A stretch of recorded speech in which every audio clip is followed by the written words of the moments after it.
Topik kita malam ini adalah tentang parenting skill. Bagaimana tentang skill mendidik atau skill keorangtuaan parenting itu ya. Bagaimana menjadi parent yang baik.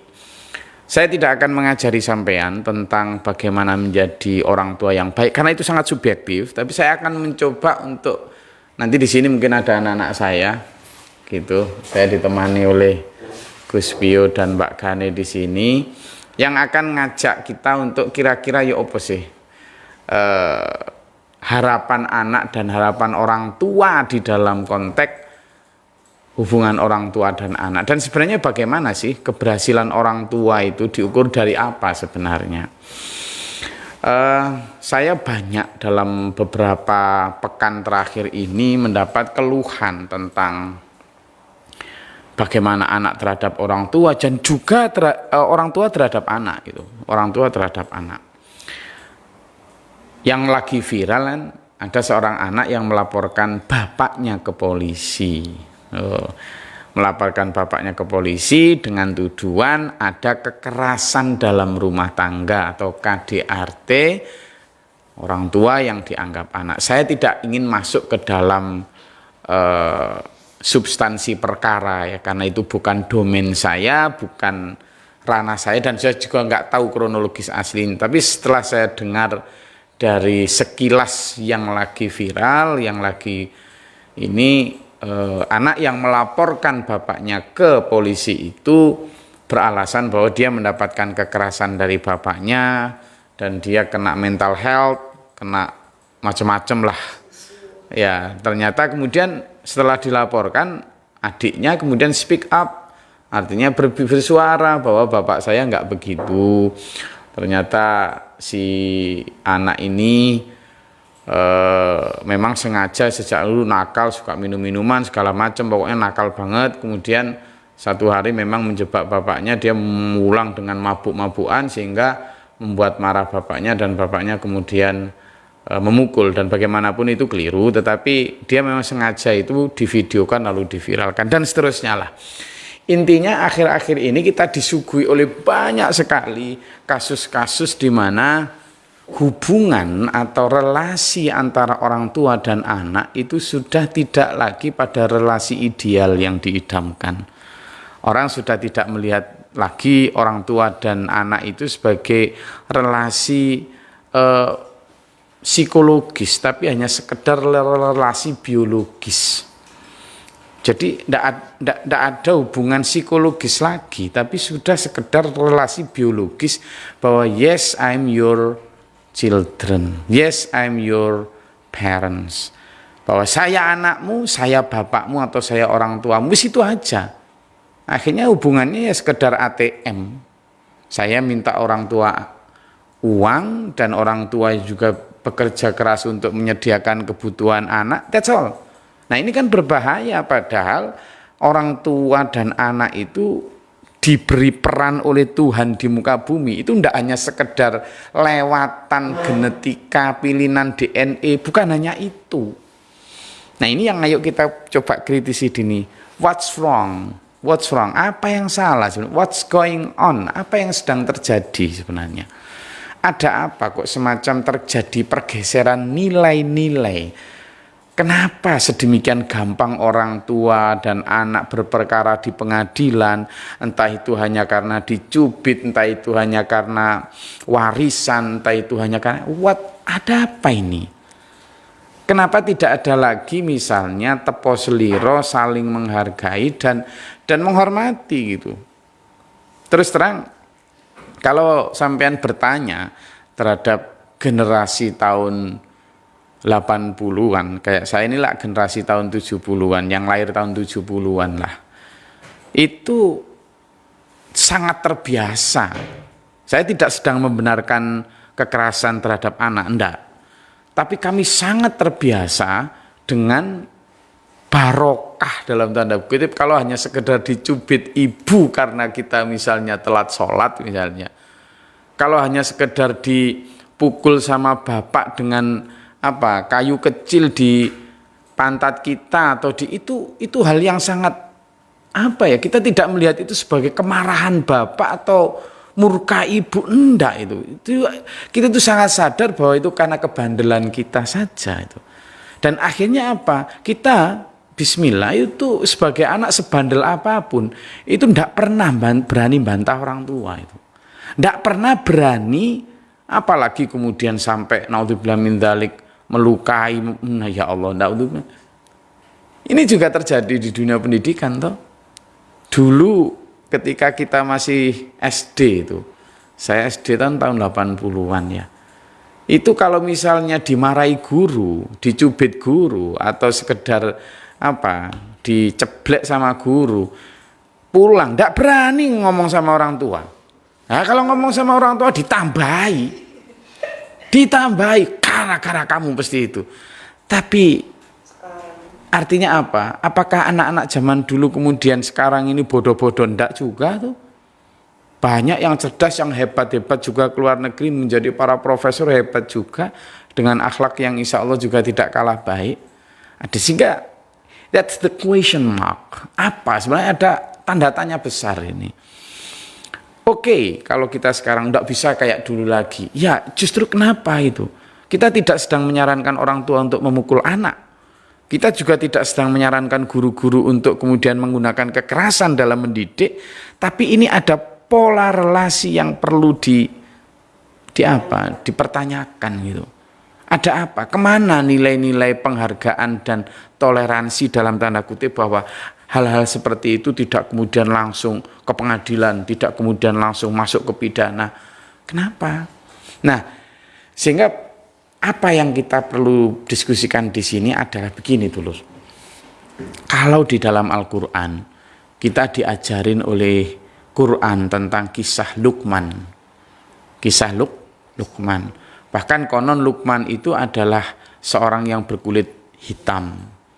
Yang pada masanya kulit hitam itu dianggap sebagai kasta rendah. Islam yang mengangkat bahwa tidak ada kasta rendah di dalam diri manusia, kulit hitam, kulit putih, kulit kuning dan lain sebagainya, kulit putih, semuanya sama di mata Allah. Egalitarian Islam itu sudah ada 1400 tahun yang lalu.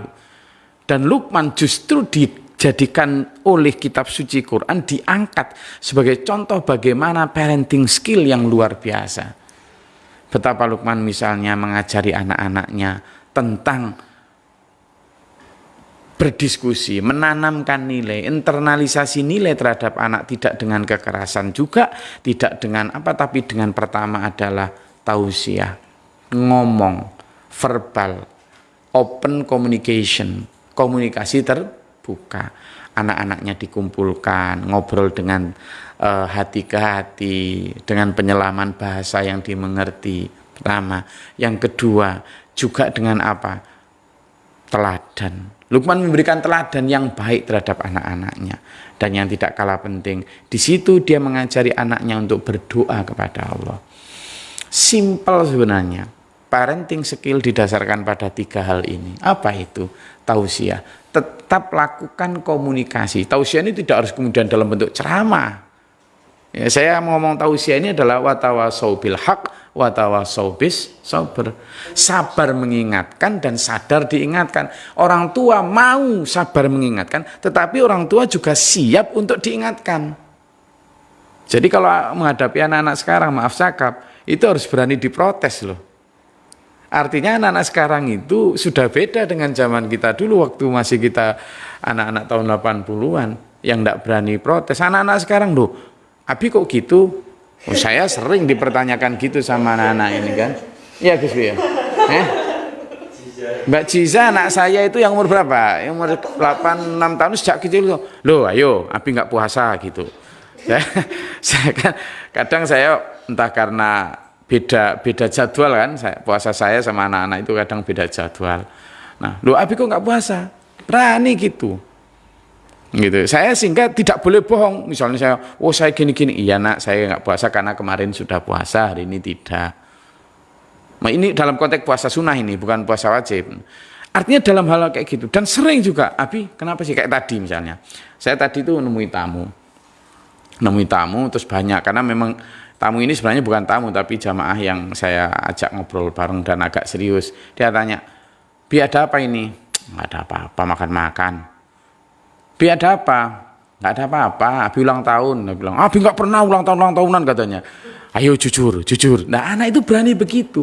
Maka Luqman memberi kita contoh bagaimana kita komunikasi itu terbuka. Jangan pernah berbohong, jangan pernah menyembunyikan sesuatu.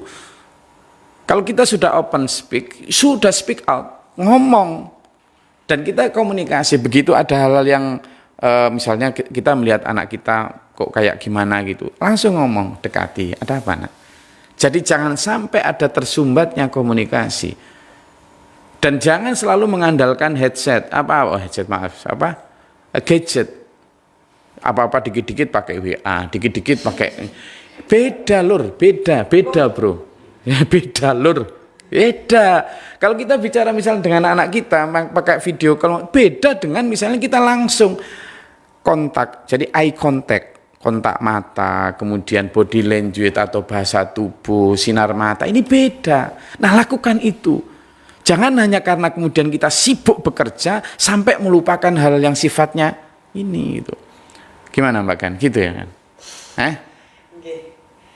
Komunikasi, nah itu jarang kalau kayak di teman-teman yang Mbak Gani kayak teman-teman yang Mbak Gani di kampus, waktu tak ceritain, Mbak Gani ceritain kalau Mbak Gani tuh ngobrol gitu sama Abi tuh ngobrol cerita, terus mereka tuh kaget, loh orang tuamu ngobrol sama kamu, bisa diajak ngobrol, mau dengerin kamu ngomong gitu. Abimu mau dengerin kamu ngomong, terus Mbak Gani tanya, loh emang orang tua kalian nggak ngobrol kalian? Mana pernah kita ngobrol sama orang tua kita, saya kayak berarti nggak ada komunikasi sama sekali. Nah ini yang saya juga kaget ketika misalnya anak saya kan kuliah di Udayana ya. Dan cerita semacam ini saya rasa banyak di keluarga lain. Saya bukan kemudian sedang menceritakan bahwa kami sangat ideal ya, banyak hal juga yang perlu didiskusikan. Tapi dalam konteks ini dulur itu adalah itu tadi, komunikasi sangat penting. Saya kalau misalnya melihat anak saya lagi apa gitu, ayo ngomong apa wis bicara gitu loh. Nah ini yang perlu, jadi tausiah. Kalau mau menanamkan nilai, ngobrol dengan baik-baik. Tidak dengan, sehingga anak itu misalnya kayak tadi, kasus yang viral itu, ya karena, maaf saya nggak sedang menyalahkan orang tuanya, tetapi komunikasi itu pasti tersumbat. Yang kedua, keteladanan.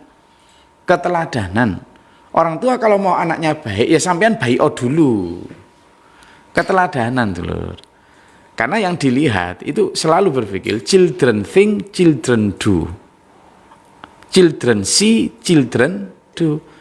Anak melihat, anak melakukan. Itu sudah konsep umum. Jadi what they see, they gonna do. Apa yang mereka lihat, mereka akan lakukan. Ketika mereka melihat orang tuanya begitu, ya dia akan melakukan begitu. Contoh pertama anak itu adalah orang tua.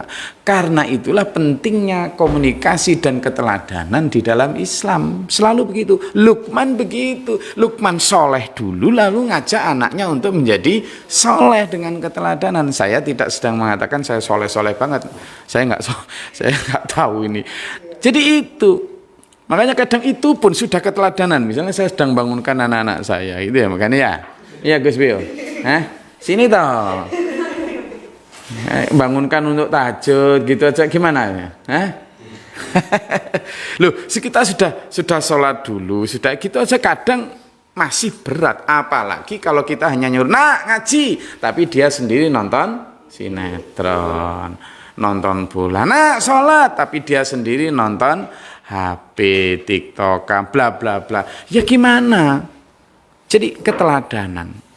Maka apapun lah, terutama dalam hal kebaikan, juga dalam hal meninggalkan larangan Tuhan. Yakin saya, meskipun senakal apapun anak, kalau dia sudah punya patron, sudah punya good example di orang tua, itu insya Allah enak. Maka satu di antara keberhasilan orang tua adalah ketika anak mengidolakan orang tuanya. Nah kalau dia sudah mengidolakan orang tuanya, dia nggak akan punya cari idola lain. Yang ketiga, jangan keliru. Hubungan kita dengan Allah itu penting sekali, dengan Tuhan kita. Kenapa? Karena yang punya hati itu Tuhan. Ingat, bahkan seorang Rasul Nuh pun dikasih anak yang tidak taat. Saya ditanya, diprotes sama orang, berarti Nabi Nuh gagal dong sebagai orang tua. Enggak. Nabi Nuh tetap punya banyak anak yang lain yang taat. Ada dikasih satu anak yang tidak taat. Ini menunjukkan apa? Kita jangan mengandalkan keturunan. Kesolehan tidak berdasarkan keturunan. Kesolehan tetap berdasarkan apa? Keteladanan orang tua dan hidayah dari Allah, karunia Allah. Karena itu yang ketiga apa? Parenting skill kita. Jangan pernah tinggalkan apa? Domain Allah. Karena yang punya hati itu Allah. Makanya doanya apa? Kita diajarin sama Rasulullah Muhammad SAW. Allahumma musarrifal qulub, sarrif qulubana ala ta'atika. Dan ada juga Rabbana hablana min azwajina wa dzurriyyatina qurrata a'yun waj'alna lil muttaqina imama. Jadi Rabbana hablana min azwajina wa dzurriyyatina qurrata a'yun. Jadi ya Allah, jadikanlah, anugerahilah kami pasangan atau istri dan suami kami misalnya, dan anak-anak keturunan kami sebagai apa? Orang-orang yang sebagai penyejuk mata, orang-orang yang indah dipandang dalam arti akhlak. Dan jadikanlah sebagai pemimpin orang-orang yang beriman, bertakwa. Jadi pemimpinatannya apa? Orang di depan yang selalu menjadi teladan, leading dalam hal kebaikan. Jadi kita berdoanya kepada Allah itu, baik suami kita, istri kita, anak-anak kita, itu menjadi orang-orang itu. Itu berdoa kepada Allah. Karena setelah kita memberikan tausiah tadi dengan komunikasi verbal, lalu kita juga sudah memberikan keteladanan, maka yang paling menentukan adalah Allah. Karena bahkan seorang nabi pun tidak bisa membuat seseorang itu mendapatkan kebaikan, hidayah. Makanya ketika Rasulullah Muhammad SAW ingin mendoakan betul pamannya agar ikut bersama beliau dalam hidayah, apa jawab Allah? Innaka la tahdi man ahbabta. Engkau tidak bisa memberi petunjuk Muhammad kepada bahkan orang yang kau cintai sekalipun. Nabi Nuh pun begitu ketika mendoakan, ketika gunung sudah mau dikaramkan dan tinggal sedikit, Kan'an sebagai anaknya Nabi Nuh, ayolah ke sini wahai anakku, kata Nabi Nuh. Nggak mau, aku mau nyari keselamatanku sendiri. Itu nanti hancur gunungnya. Dia nggak mau. Maka kemudian dia berdoa, Nabi Nuh berdoa kepada Allah, ya Allah tolong selamatkan dia, keluargaku, berkali-kali. Sampai terakhir dalam tanda kutip seolah-olah dibentak Allah, hai Nuh, dia bukan keluargamu. Yang namanya keluargamu adalah yang taat kepada ajaran dan misi yang kau sampaikan. Nah, berarti di situ jelas itu ada keluarga biologis, ada keluarga ideologis. Nah, cilakanya sekarang itu banyak keluarga yang tidak ada hubungan psikologis. Yang ada hanya hubungan biologis, bahkan yang ada hanya hubungan materialistis. Jadi gimana sekarang? Back to basic dulur. 3 itu aja sederhananya. Jadi pertama, tetap komunikasi tausiah, jangan pernah berputus asa. Tapi yang paling penting juga apa? Wala ta'asu fi rahillah. Jangan pernah berputus asa terhadap rahmat Allah. Selama anak itu masih hidup, gitu aja. Selama anak itu masih bernyawa, anak itu sebandel apapun, sejahat apapun, sekorak, senakal apapun, dia masih punya kesempatan baik. Saya ulang begitu lagi. Mau dia kayak gimana pun jahatnya, jangan pernah berputus asa, jangan pernah menganggap bahwa dia sudah selesai. Bukan. Pokoknya sebelum dia mati. Ya. Jadi sebagai orang tua kita tetap harus bismillah. Memang berat, tidak gampang. Saya nggak sedang ngomong it's easy. It's easy to say but difficult to do. Gampang diucapkan tetapi sulit dilakukan. Tapi kita, it's a must. Ini sesuatu yang sangat harus, tidak punya pilihan lain. No other choice. Ini satu-satunya jalan. Gimana? Sabar.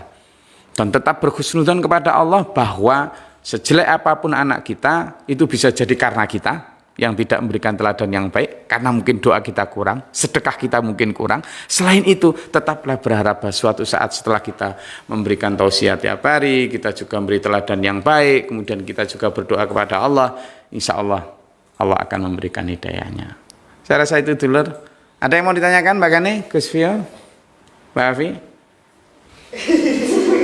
Oh, dia ketawa karena kesinggung gitu.